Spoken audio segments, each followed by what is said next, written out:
shared the headlines with his manager this week. But to look at the Sheffield Wednesday side, it's clear that he's but one of a number of naturally gifted players whom Danny Wilson is trying to gel into a team. 5 from home, 6 from abroad, with Carboni out with an ankle injury, make up the selection. And Wilson welcomes back Norwegian Peter Rudi and Argentine Juan Kobian, and gives a first start of the season to the Swede Niklas Alexandersson, who was hit by knee ligament problems so soon after signing from Gothenburg last December. In the absence of the suspended Lee Dixon, Arsenal give a full debut to Nelson Vivas, their signing from Argentina's World Cup side in the summer. Alex Manninger takes over in goal from the injured David Seaman. And this man, scorer of the best goal in the World Cup, would like a goal of any sort. His long-standing chum in the Dutch side, Wim Jonk, will be hoping that Dennis Bergkamp's blank story runs to a 9th page. First whistle from Paul Alcock gets the match underway. And it's the right sort of opposition when you've been knocked out by a lower division side from the first cup competition of the season. To face the champions is the test that Danny Wilson, I'm sure, will be quite happy to accept. This fixture last season, which relaunched the career of Ron Atkinson. But unfortunately for him, it wasn't a very long journey.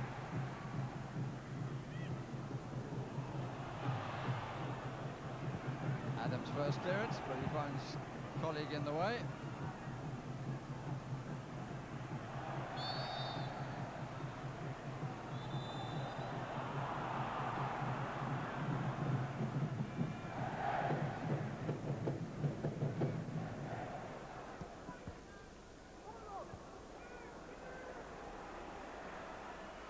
Bergkamp, that's a lovely ball to Anelka, but wasn't a good first touch. Walker was quickly to him, but had the first touch from the young Frenchman been better, Arsenal would at least have had a shot on goal, would probably have been in the lead. It was a lovely pass.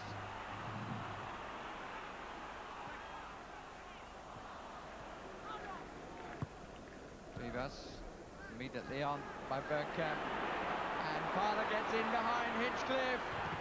Good save by Pressman. Followed him across and got the left hand down.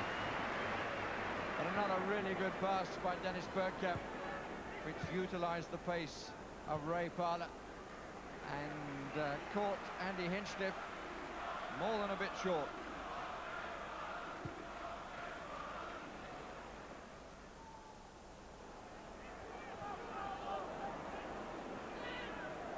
Vieira. Anelka gets away from Tom. Well, how clear was the run? It will be a yellow card. Quite a long way out. He lost control there. Anelka, and he made the challenge. It was all a bit of a mess, actually. Bergkamp to take. Adams was up at the back.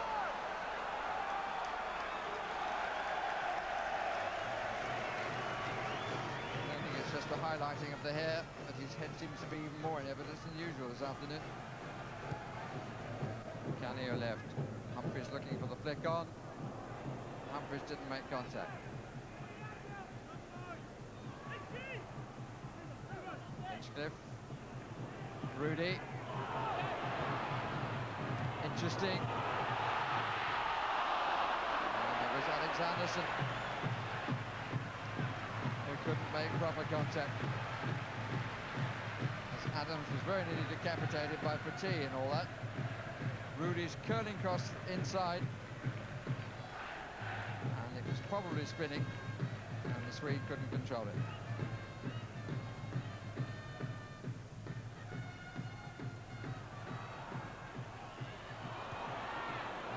Good challenge. Overmars getting the ricochet. 2 in the middle. Vieira.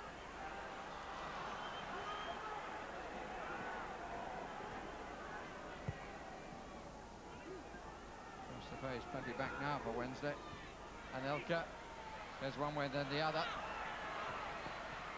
Vieira, good block.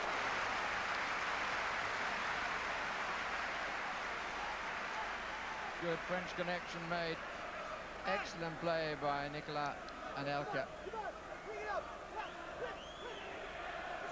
Carried off his face by Pressman.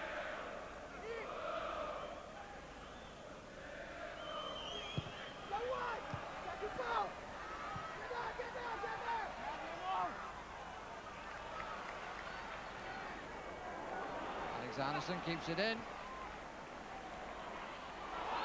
Free kick. And he's going to get booked for that. Nigel Winterburn. He looked surprised, but it was just a little nudge, and it counted for a lot.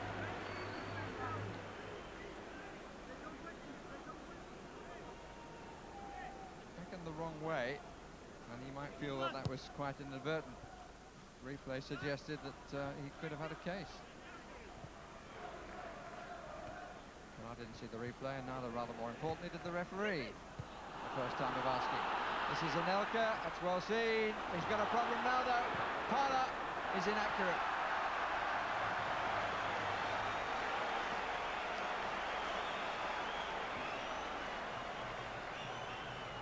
He's having a good day, is Kevin Pressman. Missed just 2 matches in 2 seasons. Had his problems last season, which didn't serve 2 managers well at either end of the season. Humphries probably hasn't got enough support. Di Canio diagonally forward to the left. I don't think he knew he was there. Because it's been getting increasingly unpleasant. Very silly. No reason for Di Canio to get involved at all. Pedro Rudy doing an excellent job in calming down the Italian. That was a shirt pull by Vimion and an overreaction by Patrick Vieira. Winterburn and Di Canio had nothing to do with it, and Di Canio has been sent off and has pushed on, flattened the referee. His career in English football could come to a very sudden end. Utterly ridiculous by Di Canio. Had no reason to get involved in that whatsoever, and he pushed the referee over, and I believe his Premiership career might well be at an end. This is what started it. Two-hounding Vieira, who played it really well. And as he turned, Vimion grabbed him. Vieira got up, reacted with Yonk, who fell down, not entirely because of the push. Keown having no part to play. Then Winterburn's got to come. He sees it as his job to protect Martin Keown from Di Canio. Well, this is the end of it. The red card being shown to Di Canio. And the red card is shown too to Martin Keown, who is extremely upset about it. Seemed to me he was only protecting himself when Di Canio came across. But now, is he going to sort out? It's a yellow card for Vieira, who smiles at the referee.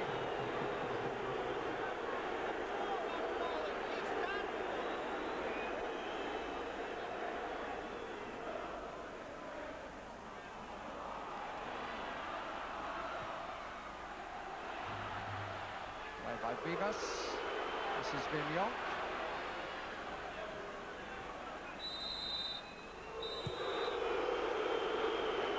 And the players come off to high volume of boos at the end of a really poor half, which the sending off of 2 players, Martin Keown, what for, seemed to me to be challenged by Di Canio and was simply protecting himself. And who would be a referee?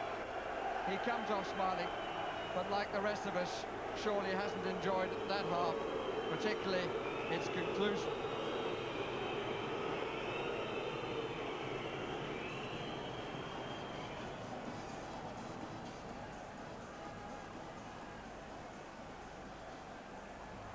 Well, the referee makes sure that each side only has 10 players on the field, and away we go in the second half. seeing a football match and not the sort of incident which marred the game and reflected no credit at all on any of the players, particularly those who got themselves involved quite needlessly, and the others who overacted.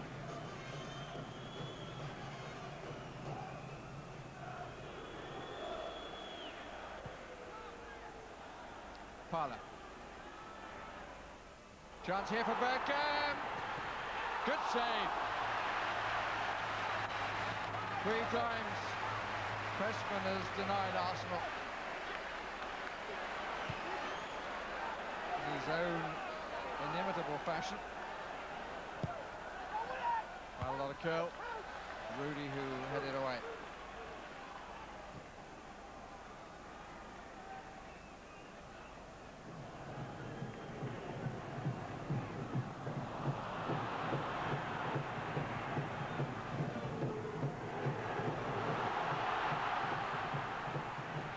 Anderson.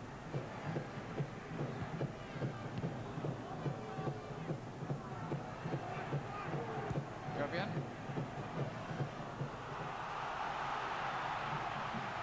Two waiting in the middle.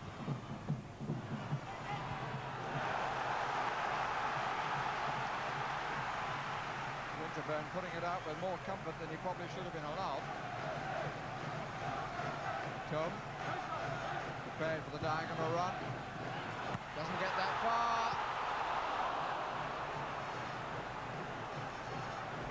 Manninger, I don't think made any contact with that. Hinchcliffe, that's a good cross. And he's very, very unlucky, Richie Humphries. His best moment of the match, but it ends in disappointment. It's a really good cross by Andy Hinchcliffe. And it was just past the post. And a substitution is going to be made by Sheffield Wednesday. Lee Briscoe poised to come on. And Nicholas Alexanderson is the player he will replace. Still short of match fitness, but he's a bit further down the road to recovery. Briscoe has appeared in the last 2 matches. Was on in his stead.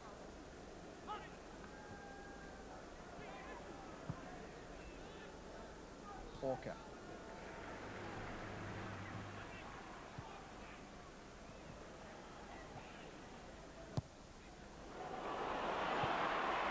Rudy.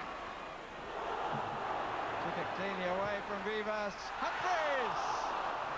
Atherton. And Bold was more aware than most.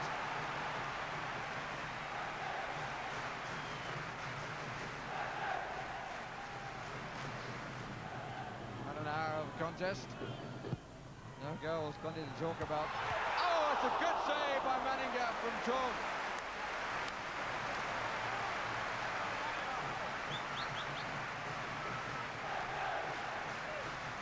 Oh, that's back to the form of last season.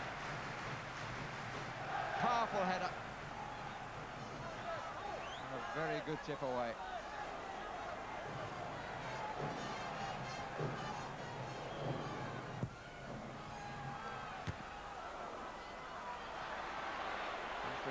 Goes to rescue it. Winterburn at his back.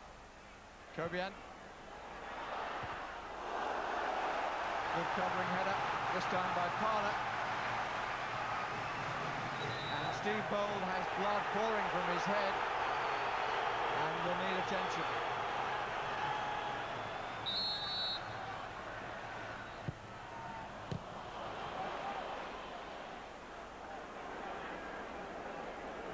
Kobian. One to his right, everybody else left. Davis seemed to pull out of that. Hinchcliffe, Briscoe! Oh, it was the best chance of the match by a distance. Hinchcliffe's cross.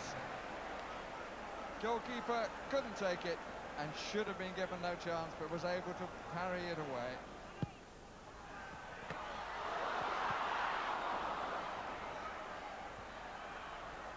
A bit hurried and flurried again there, Alex Manninger. Bold. Chance here, played early by Bergkamp, but inaccurately.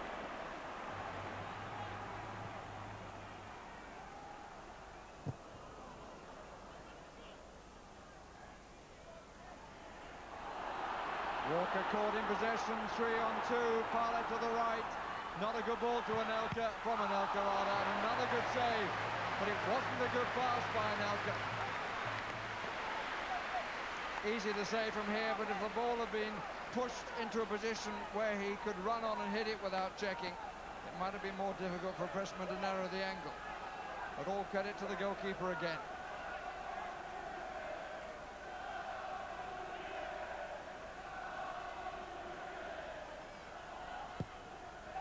Bit of curl on it. Header was down, but Humphries completed the clearance.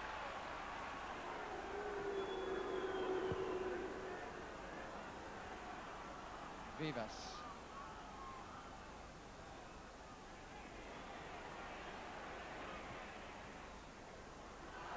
It's a slip by Parlour. Here's Hinchcliffe. Rudy. And an own goal, no! No wonder he smiles. Didn't miss the far post by much. Rudy's cross.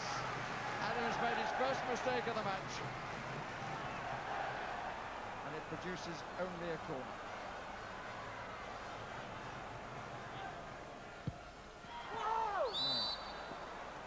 A waste. Arsenal poised to make a double substitution. Bringing on Stephen Hughes and Fredrik Ljungberg. As the Swede, who made a big impression last week, came on as a substitute, scored and got himself booked. So we knew he'd arrived. Manu Petit is one to be withdrawn. And Ray Parlour is the other.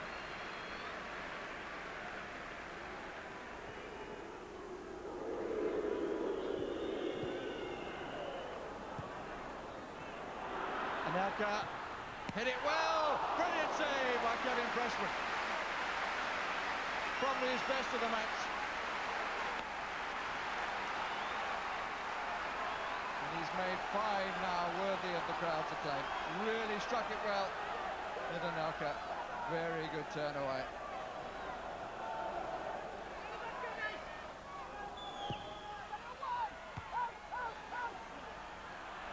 Out is the shout. Bergkamp waits on the left touchline. Anelka has got inside. Hughes. Ljungberg. Coming with the number 8 shirt of Arsenal, worn by Ian Wright, is being filled. Useful. Good clearance again by Tom.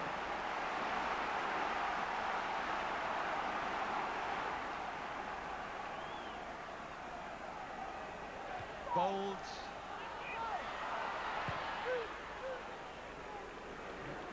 Young just banged it away.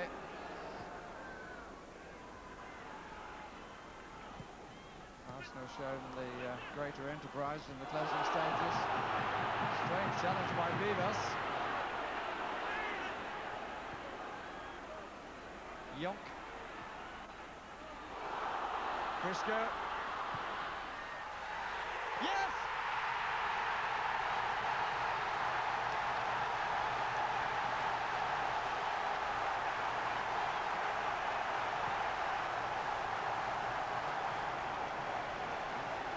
Manninger, fooled by the shot. And Sheffield Wednesday are going to beat the champions.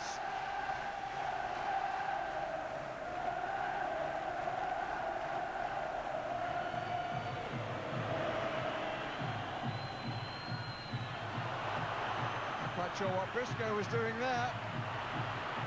Atherton sorts it out as we move into the last minute, and here's Humphries. Could tie it all up, taking so many touches.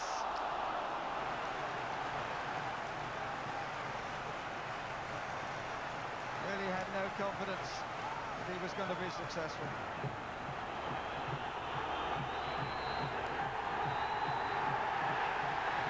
And he has blown the final whistle.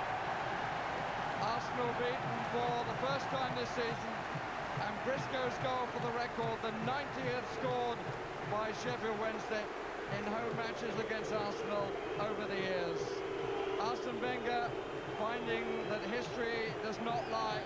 This has not been a happy ground for Arsenal. They've only won once here in the last 14 years. It's a match in which there were opportunities for the champions, who for much of it were the better of the two sides. But Briscoe, who'd missed the best chance of the afternoon, finally made one count. But the man of the match, without any question, is Kevin Pressman. And the headlines of the match will come from the two sendings off, and from moments in which many players did their game no credit at all. But the home supporters, utterly delighted. Their team has won by 1-0. Scorer Lee Briscoe. Now, how did you see the incident which led up to the sendings off? I think there was a lot of jiggery-pokery going on, wasn't there? You know, and there's a bit of kicking. I think there was some fish went flying as well. You know, and Paolo's reacted, and there's no, I can't condone it. It's just absolute stupidity. I don't know what's gone through his mind. But obviously at this moment in time, you know, we've suspended him, which is the first thing we can do straight away. Obviously, because we know the seriousness of the incident. You know, and obviously we're waiting now for the FA hearing, and just take it from there. He, of course, had absolutely nothing to do with the incident between Messrs Vieira and Young. Like I say, I think there's one or two things went off on the ball that, you know, that I know for a fact that Paolo was punched, and that upset him obviously. But you're right, you know, he's no right to get involved with thinking something like that. This doesn't concern him. And again, there's pushing and shoving all right. You can't see who's to blame or whose hand is coming out or whatever, because there's so many people about. But the referee's had a clear sight of everything. Sent 2 players off, and rightly so, I would say. You know, and but the reaction again to Paul Alcock was totally wrong. We can't condone it. Yes, pushing over the referee. I mean, it's got to be a huge suspension from the Football Association. Well, we'll wait and see. Obviously, I mean, you know, from my point of view, like I said, we've suspended him. We've done all week. For how long, Danny? Well, as long as it takes. You know, no, I mean, how long have you suspended him for? As long as it takes. As long as until we go to the FA and obviously the hearing and the videotapes and everything's been seen, then obviously they remain suspended. I think we played quite well, but we missed too many chances in this game, and we had a very good first half where we created the chances, and we missed early chances in the second half after. I think as well that when you were down to 10 men, our level dropped more than expected, and in the end we got caught on an unlucky goal, but I think we're guilty to lose the ball in midfield and not to be cautious enough. The chance that you had, I mean, you didn't quite get it right, to put it mildly. I was trying not to mention that, but obviously I headed it down, but not with as much power as I would have liked, and I think I can credit the goalkeeper with a good save, but I was a little disappointed with it. And how much credit do you give the scorer for the winner? I'm very pleased for him. I think it was never in my mind to chip the goalkeeper, but I've had a look round and there was nobody near me, so I thought, why not try it? And I just managed to get it high enough over Manninger, and it dropped under the bar, so I was very pleased. Trevor, we'll talk about the fracas that happened there in a moment, but first of all, Arsenal went back to finding it difficult to score again today, surprising after the tremendous performance against Manchester United. Well, other than Manchester United game, they have struggled all season, as Arsene Wenger said. In the Champions League against Lyon, they should have won, and today they had enough chances and have ended up losing the game, and Dennis Bergkamp's still yet to get on the score sheet. Pressman had a good day, though. Well, he was outstanding, and I think a key man, you know, during the match. You know, but I think, you know, generally speaking, you know, they would be a bit frustrated, Arsenal, after that first half. Now, referees' decisions have certainly been in the spotlight even more than usual in the last week or so. What about today? You had a tough day today. Yeah, there was an incident before the actual fracas that I think, you know, illustrates the problem of consistency. I mean, there Vieira hits poor old Paul Alcock, and as the ball's played through to the Brazilian tone, you know, Anelka's going to be clean through. He's clear on goal. That is definitely a red card offence. You know, he puts his arm across, tugs him back. Des Walker is 4 or 5 yards behind, and you know, there'll be managers and coaches sitting at home that's saying, well, you know, our player, you know, was sent off for that, and there it was only a yellow card. So I think that was quite a controversial incident in itself. But then, of course, we had the old the fracas. main incident and the fracas. What was your reading of the situation? Have another look. Well, it went from bad to worse, really. I mean, the first incident, Vieira's, you know, does well here and actually turns Vonk, catches him with the leg, but it's a shirt pull at that stage. Vieira reacts, he shouldn't, and Vonk does the old spiral onto the floor. I thought a yellow card for both at that stage. Then, of course, Di Canio's come in, and Keown there is, you know, at this stage, not really interested, just keeping him off, and then he gets a whack on the leg. I mean, that is the sending off for Di Canio initially. All right, the hand goes up for Keown, but I think he's holding him off, and there you can see Di Canio gouging his eye almost there, and everyone then comes in, and Peter Rudy at this moment is trying to protect his man. Unfortunately, Nigel Winterburns then ran 50 yards to get involved and has then given him some verbal for the next few seconds. But at this stage, you think, well, Rudy's going to keep it under control. Then the red card comes. Paul Alcock then tries to keep his balance and is felled. And then, you know, Di Canio goes off trying to excuse what he's done, and Danny Wilson knows how serious that incident is. But then Paul Alcock already gets up and is then finding Keown, who I do think is unlucky to get the red card. There's a fair amount of disbelief. And then after that, in fact, he shows, you know, the yellow card to Vieira. I think Jonk should have got that as well.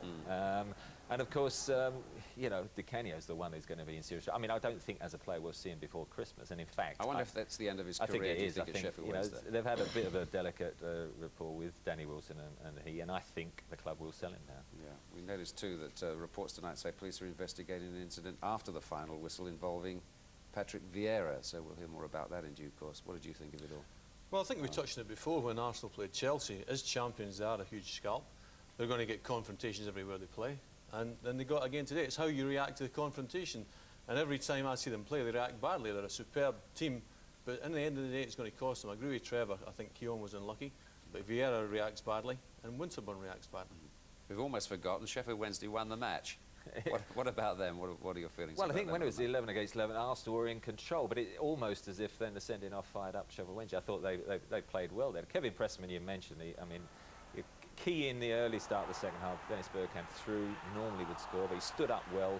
Pressman, he did that on a couple of occasions, and then Anelka just outside the penalty area, good low drive. He got down exceptionally well, and goalless at that stage. Then late on, Sheffield Wednesday themselves probably the best clear chance. Lee Briscoe said he probably kept it on target, didn't get the power. He has a quick look up there, and Meninga probably just caught a little bit flat-footed. He made some great saves himself, but in the end, it's a vital result for Sheffield Wednesday. Vital 3 points. But I mean, the fracas is going to overshadow everything. Thanks, Trev. Before our next main game, Garth Crooks went back to his old club today, Tottenham, to watch them against Leeds and give us the latest lowdown on George Graham. Does he stay or does he go?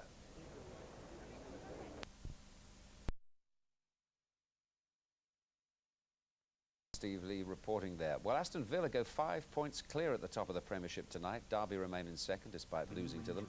Newcastle move into third. Leeds move up 2 places to fifth. They and Villa are now the only unbeaten clubs in the Premiership. No change at the bottom. Coventry and Blackburn picked up just single points today. Southampton will still be looking for their first win when they play at West Ham on Monday. And Forest dropped 4 places to 16th after their third defeat in 4 games. Well, man of the day this week? Pick anyone you like, except him. Good night.